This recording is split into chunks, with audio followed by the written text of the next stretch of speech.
இன்னைக்கு கிறிஸ்தவ வாழ்க்கையில பார்க்கும் பொழுது ஆமென் மங்கி போன நிலைமை.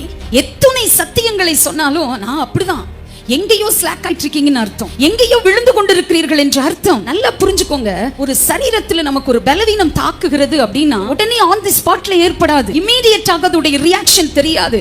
கொஞ்சம் கொஞ்சமா பலவீனங்கள் வந்து ஓவரா ஒரு நாள் சில நேரம் ரொம்ப முடியாம போகும் பொழுதுதான் டாக்டர்கிட்ட செக் பண்ணும் பொழுது தெரியும், நீங்க இந்த விஷயத்துல நீங்க ஒழுங்கா இல்ல.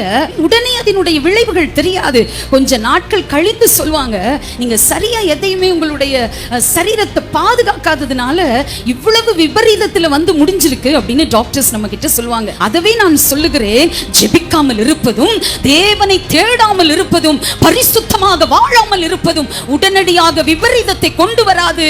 உள்ள என்னமோ செஞ்சுட்டே இருக்கும், நாளொன்று வரும், அழிவுக்கு நேராய் போகும் பொழுது தெரியும் அதனுடைய காரியங்கள் எவ்வளவு என்று.